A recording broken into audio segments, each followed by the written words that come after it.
Hello and shalom everyone. एक बार फिर से आपका बहुत बहुत स्वागत करते हैं और उम्मीद करते हैं कि आज का वचन भी आपकी लाइफ में एक अच्छी ट्रांसफॉर्मेशन को लेकर आएगा और आप परमेश्वर के वचन की गहराई में जाकर और भी अच्छे से इस साल में अपने आप को तैयार करते हुए देख सकते हैं। आपकी स्पिरिचुअल ग्रोथ के लिए परमेश्वर अपने वचन को समय समय से अपने दासों अपनी दासियों के द्वारा लेकर आते हैं ताकि परमेश्वर के लोग इक्विप किए जा सके, ट्रेन किए जा सके, करेक्ट किए जा सके, तैयार किए जा सके प्रभु के बड़े दिन के लिए, प्रभु के आने के लिए। आज मैं बात करने जा रही हूँ 4 ऐसे टिप्स की जो आपकी प्रार्थना और उपवास में आपकी मदद करेंगे। ऐसी चीजें जो कि वाकई में ही आपकी लाइफ को एक ट्रांसफॉर्मेशनल मोड़ देंगी। और अगर आप ये सोच रहे हैं कि पास्टर नहीं, तो हम तो इतने सालों से प्रेयर और फास्टिंग करते आए हैं, हमें कुछ खास सीखने की ज़रूरत नहीं है, तो आई एम टेलिंग यू ये 4 चीज़ें एक बार फिर से आपको रिएट्रेट करेंगी और आपको तैयार करेंगी ताकि आप सही तरीके के साथ फास्टिंग में जा सकें और उस टाइम को जो आपके लिए प्रभु ने अलग किया है उसको मोस्ट प्रोडक्टिव और मोस्ट इफेक्टिव टाइम पीरियड बना सकें।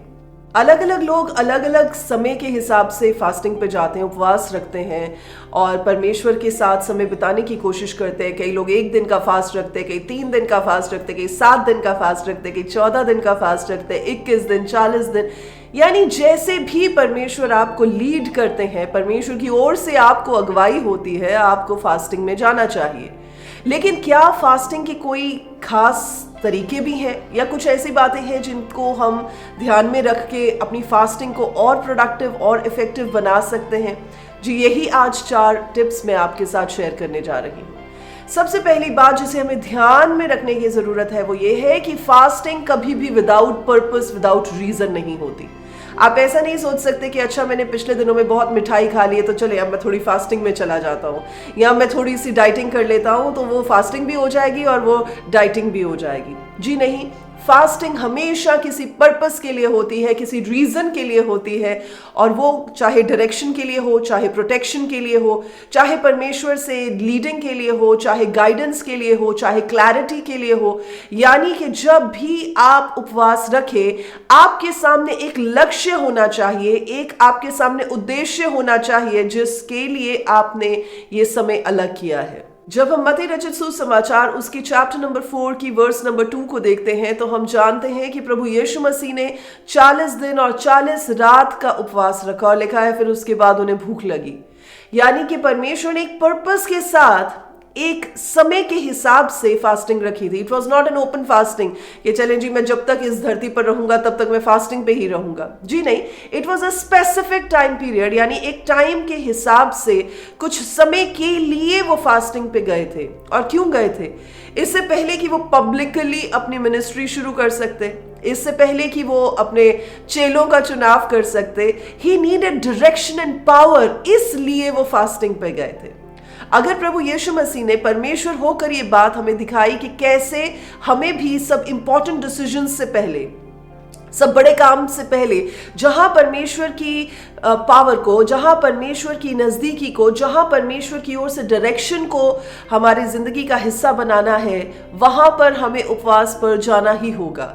इसलिए प्रभु यीशु मसीह ने अपने इस एग्जाम्पल के साथ हमें सिखाया कि वो 40 दिन और 40 रात के फास्टिंग पर गए और फिर उसके बाद उन्होंने अपनी मिनिस्ट्री के इंपॉर्टेंट डिसीजंस को लिया।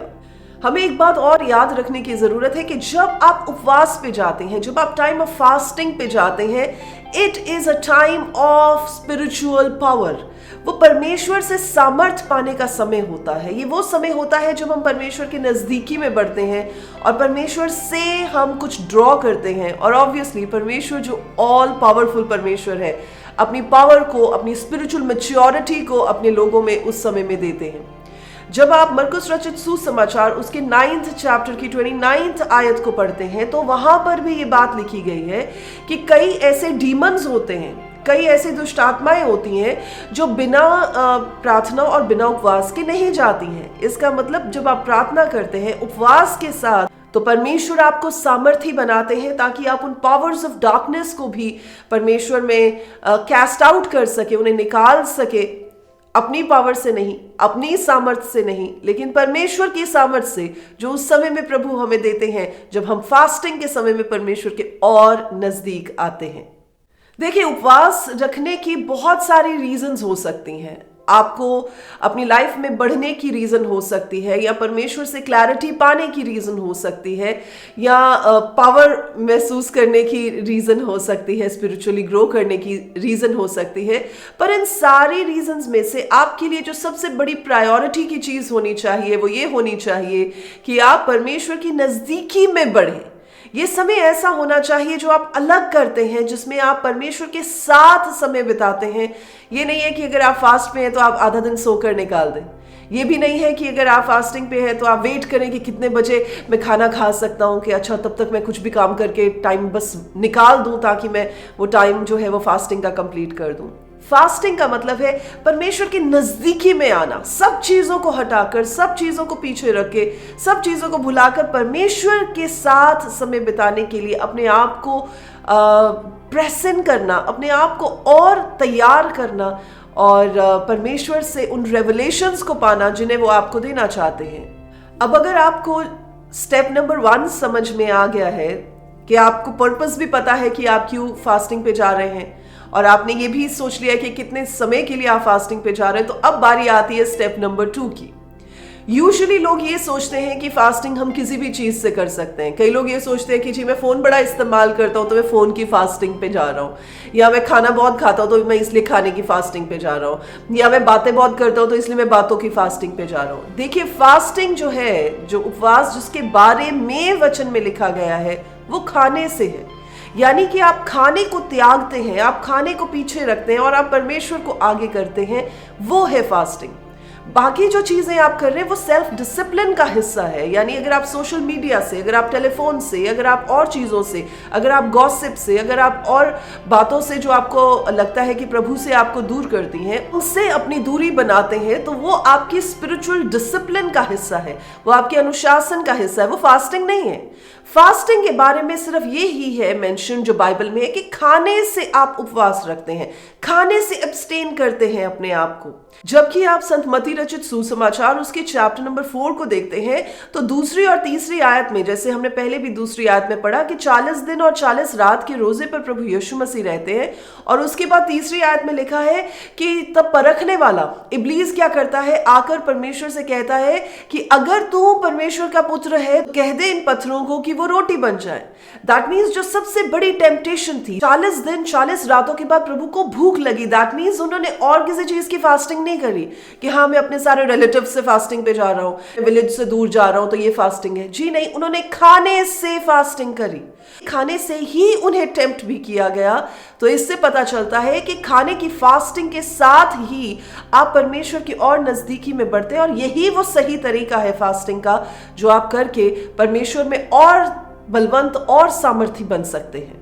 दानियल की किताब में भी जब आप देखते तो बहुत बार लिखा है कि दानियल ने चीजों को छोड़ा, पर वो फास्टिंग नहीं थी, वो एक तरीका था उसका मोर्न करने का, उसका मातम मनाने का, और अपने आप को उन चीजों से दूर रखने का जो उसे परमेश्वर और उसके बीच में आती हुई नजर आती थी। सो इसलिए जब भी आप उपवास रखें, आप खाने की फास्टिंग पे जाएं। और अगर आपको लगता है कि जी मैं खाने के बगैर रह नहीं पा रहा हूँ और मेरे अंदर से कुछ हो रहा है और मेरी बॉडी जो है वो रिएक्ट कर रही है और मुझे दवाई खानी है, और तो आप अपनी फास्टिंग उस हिसाब से रख सकते हैं, या आधे दिन की फास्टिंग कर सकते हैं, या पूरे दिन की फास्टिंग कर सकते हैं, या बीच में कुछ पी सकते हैं, कुछ ऐसी लिक्विड्स ले सकते हैं जिनके साथ आपकी बॉडी जो है वो सस्टेन की जा सके उतने टाइम पीरियड के लिए जब तक कि आप उस उपवास को कंप्लीट नहीं कर लेते। तो आपका उपवास प्राइमरीली इस बात को दिखाना चाहिए कि आप फिजिकल फूड से अपने आप को दूर कर रहे हैं, अब्सटेन कर रहे हैं, लेकिन आप स्पिरिचुअल फूड जो कि परमेश्वर का वचन है उसके साथ अपने आप को जोड़ रहे हैं।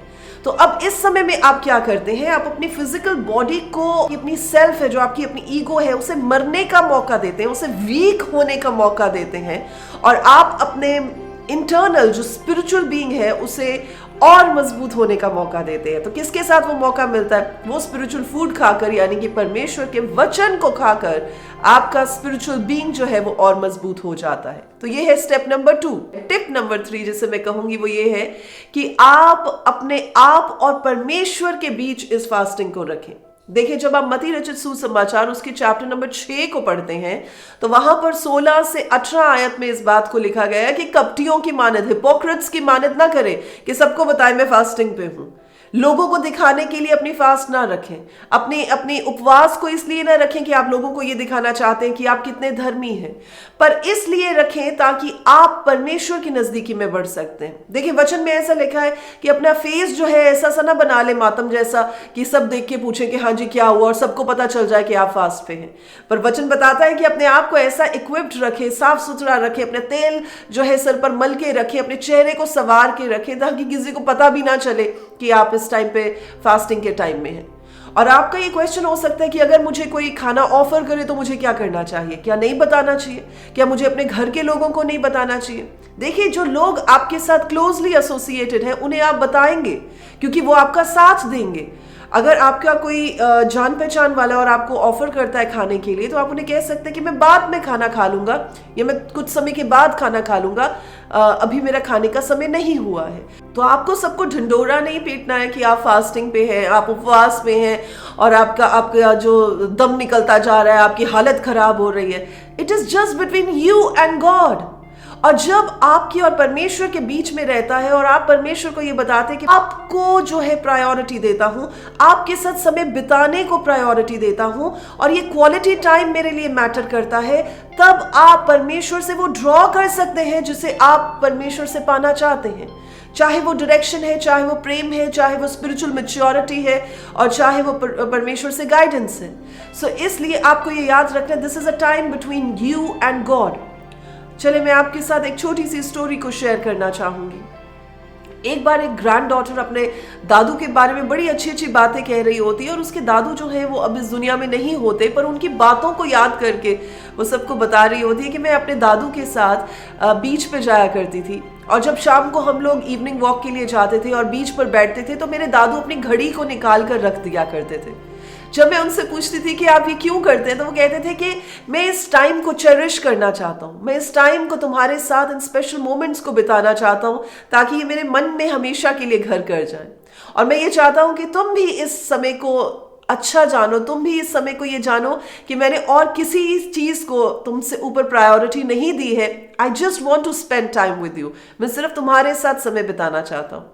मेरे अजीजों, मैं इसी बात को आपको समझा रही हूं कि जब आप परमेश्वर के साथ समय बिताते हैं, टाइम ऑफ फास्टिंग आपको सिर्फ रिमाइंड करवाता है कि आप खाने के बारे में नहीं सोचते हैं, खाने में क्या पकाएंगे उसके बारे में नहीं सोचते हैं, बाजार से क्या लाना है, क्या करना है, वो सब नहीं सोचते हैं। आपका ध्यान सिर्फ फोकस्ड रहता है प्रभु के साथ समय बिताने के लिए। इसलिए ये समय सिर्फ आपके और परमेश्वर के बीच होना चाहिए।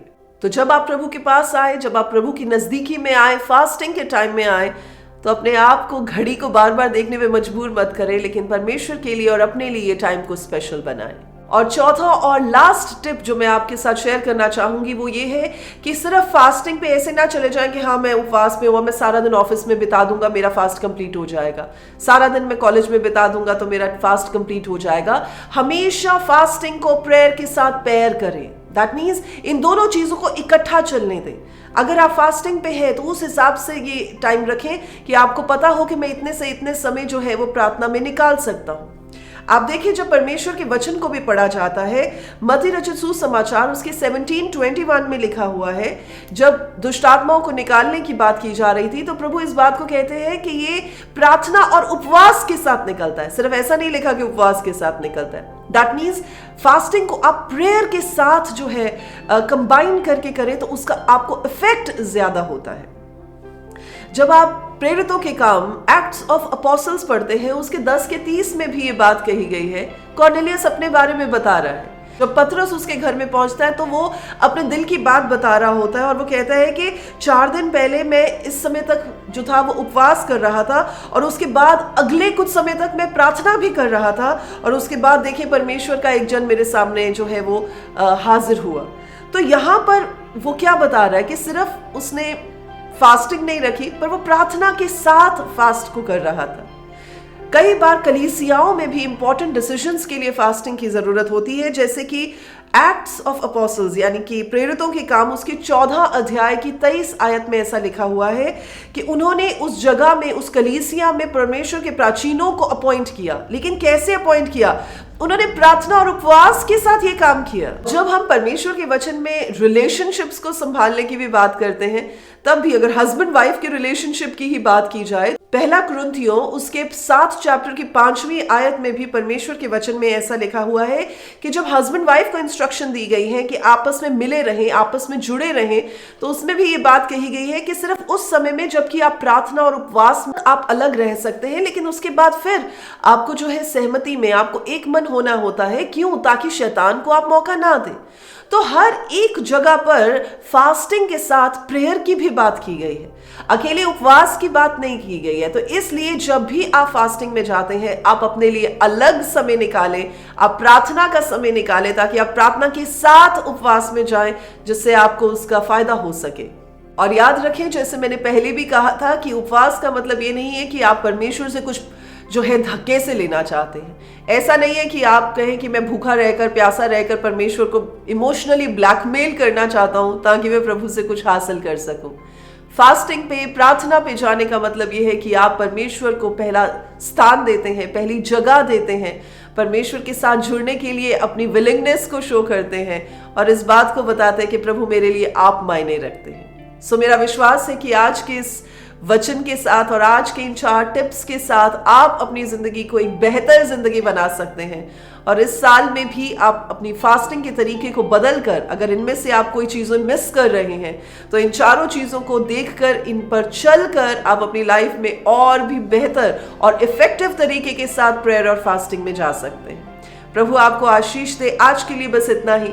अगर आप इस वीडियो से इनकरेज हुए हैं और आपने कुछ सीखा है, तो आप दूसरों के साथ भी शेयर करें ताकि वो भी परमेश्वर में नया बल और नई सामर्थ को पा सके।